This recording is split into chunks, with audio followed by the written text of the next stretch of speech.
अब तो आप और हम विद रेफरेंस ये पकड़ पाते हैं कि ट्रंप मानसिक दिवालियापन के शिकार होने जा रहे हैं। इसके कुछ प्रमाण देख लीजिए, तथ्यों के साथ देख लीजिए। ट्रंप को हाल ही में आपने कहते सुना होगा कि मैंने 35 मिलियन लोगों की जान बचाई भारत पाकिस्तान के युद्ध में।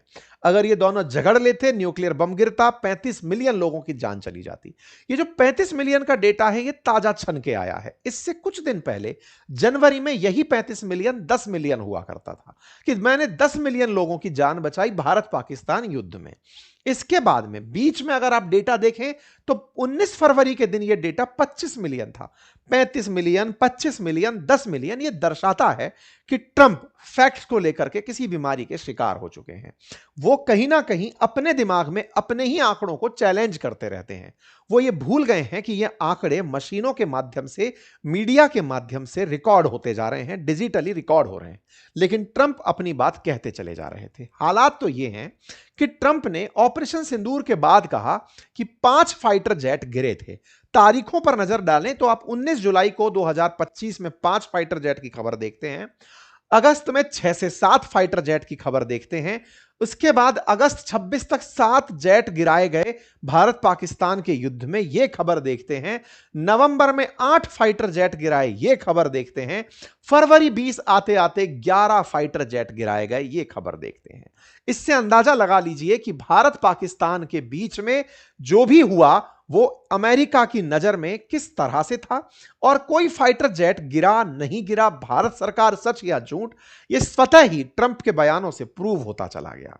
ट्रंप लगातार जिस तरह 5 से लेकर अब 11 फाइटर जेट तक पहुंच चुके हैं, यह दर्शाता है कि ट्रंप ने निश्चित ही इस बात को केवल बात ही रहने दिया, इसमें कोई दम नहीं था। और आज तो इन्होंने आनंद की अत्यधिक पराकाष्ठा टच कर दी जब यह कहा कि अगर मैं युद्ध नहीं रुकवाता तो पाकिस्तान के प्रधानमंत्री मर जाते। यह आज का ताजा बयान है जिसमें यह कहते हैं कि अगर मैं भारत पाकिस्तान का युद्ध नहीं रुकवाता तो पाकिस्तान के प्रधानमंत्री वुड हैव डाइड। यह न्यूज आज की अपडेटेड न्यूज है जो हेडलाइन बनकर घूम रही है। कुल मिलाकर ट्रंप को भारत ने समय से पहले ही डिकोड कर लिया था। ऑपरेशन सिंदूर से पहले ही भारत ट्रंप को कैलकुलेट कर चुका था कि यह आदमी फैलेगा, और जिस तरह से यह फैल रहा है, यह बीमारी इस लेवल तक ऊपर फैलेगी, यह रेडियो एक्टिविटी की तरह है, बहुत दूर तक असर डालेगी। भारत शांत था, लेकिन जो नासमझ थे वो इनके साथ लगे रहे, क्योंकि भारत की चुप्पी को भारत की कमजोरी माना गया। कमजोर मानने वाले ट्रंप के कुछ और करीबी थे, जो यूरोपियन देश थे, पड़ोसी थे, जिन्हें यह लगता था ट्रंप तो हमारे हैं। ये वो देश थे जो कभी अमेरिका से कहते थे कि भारत पर रूसी तेल खरीदने का प्रतिबंध लगाइए। ये वो नाटो सहयोगी थे जो भारत पर 100% टैरिफ लगाने की डिमांड करते थे। ये तमाम वो देश थे यूरोपियन यूनियन के जो चाहते थे कि अमेरिका भारत पर प्रतिबंध लगाए। भारत पर प्रतिबंध की मंशा रखने वाले यूरोपियन लीडर्स को तब और मजे आए जब इन्होंने मादुरो को उठा लिया। तब तक तो यूरोपियन लीडर्स को लग रहा था कि हमने ट्रंप का साथ देकर सही किया, लेकिन ट्रंप रूपी एक भस्मासुर राक्षस बनकर जब यूरोपियन देशों पर फैलने लगे, तब इन सब की चिंताएं बढ़ने लगी। वेनेजुएला के मामले में भारत ने बहुत ही कूटनीतिक तरीके से चुप्पी साधी कि ठीक है, मसला आपका है, निपटिए, हम शांति से दर्शक बने देख रहे हैं। यूरोप को लगा कि ट्रंप बहुत बढ़िया खेल रहे हैं, और तो और ट्रंप ईरान के मामले पे भी बढ़िया जा रहे हैं। वर्ल्ड लीडर्स इन्हें लेकर के अपनी तरफ से बंटते रहे, लेकिन भारत ईरान के मामले में भी और तमाम उन मामलों में जहां पर ट्रंप का इंटरफेरेंस था, चाहे गाजा का मामला हो, चाहे ईरान का मामला हो, रशिया यूक्रेन का मामला हो, भारत मध्यम मार्ग अपनाता गया।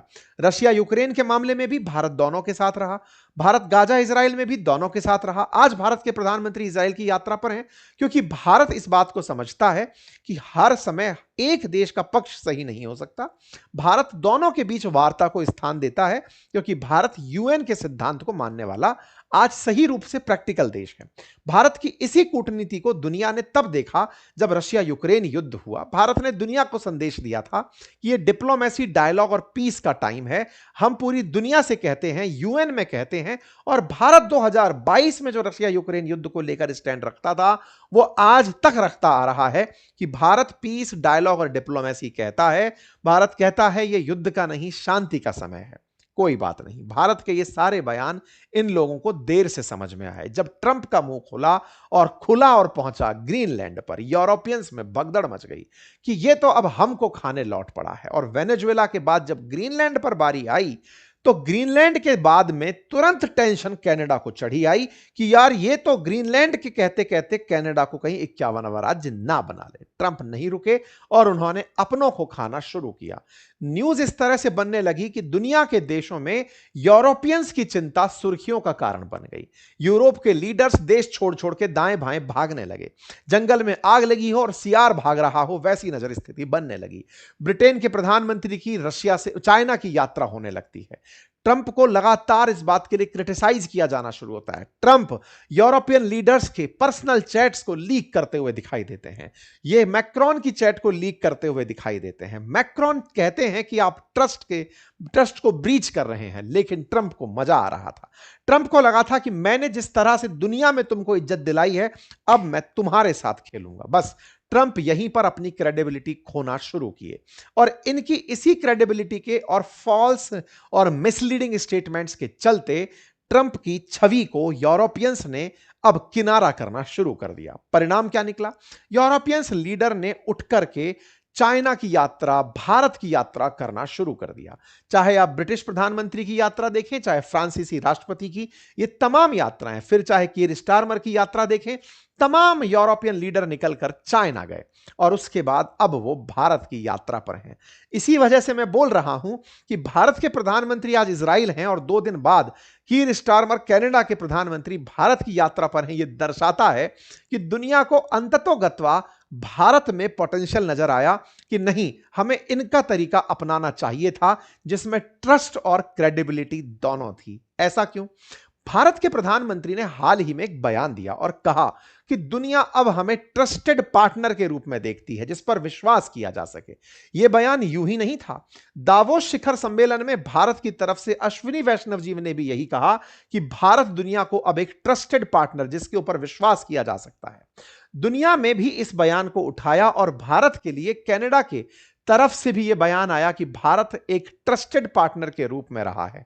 आप अगर खबरों को पीछे पलटकर देखना शुरू करें तो दुनिया भर के नेता, ईयू चीफ तक ने भारत को ट्रस्टेड फ्रेंड कहा। मैक्रोन ने भी भारत को ट्रस्टेड पार्टनर कहा। यह दर्शाता है कि दुनिया के लिए भारत एक विश्वस्त देश के रूप में निकल कर आया। इतिहास गवाह है, चाहे श्रीलंका की स्थितियां हो, चाहे तालिबान की, भारत हमेशा जिसके साथ था उसके साथ बना रहा, अंत तक प्रयास करता रहा अपनी सीमाओं के अंदर कि हमारे ये दायरे हैं और हम इस तरह से काम करते हैं। यही कारण है कि आज भारत वैश्विक परिदृश्य में तीसरी बड़ी इकोनॉमी बनने की तरफ तेजी से बढ़ रहा है। ऐसा भारत सरकार का मंतव्य है कि 2037-47 तक भारत $35 ट्रिलियन की इकोनॉमी होगा। भारत में लगातार एफडीआईज बढ़ती जा रही हैं। 2025 में भारत में $135 बिलियन का प्रत्यक्ष विदेशी निवेश आया। वर्ल्ड बैंक रैंक भी टॉप 5 कंट्रीज के अंदर प्राइवेट इन्वेस्टमेंट इंफ्रास्ट्रक्चर में भारत का नाम लेती हैं। इस तरह से आप एक बात बहुत अच्छे से समझ पाते हैं कि भारत वैश्विक रूप से लोगों को एक स्टैंड लेना सिखाने वाला देश बनकर आया। भारत की चुप्पी ही भारत की एक पहचान बनी। ट्रंप से निपटने के लिए भारत का तरीका लोगों के लिए मिसाल बना। आप इसे कैसे देखते हैं जरूर बताइए। चैनल पर नए हैं सब्सक्राइब कर लीजिए और साथ ही साथ हमारे कोर्स, जिसके अब आखिर में 2 दिन बचे हैं आपके पास ऑफर में, अगर आप एआई का कोर्स सीखना चाहते हैं तो आप जाइए कोर्स में एनरोल करिए। हमारे तमाम साथी उस पर बेहतरीन अपना फीडबैक दे रहे हैं। 33% ऑफ है अर्ली मूवर्स के लिए। बाकी फिलहाल के लिए इतना ही। बहुत बहुत धन्यवाद।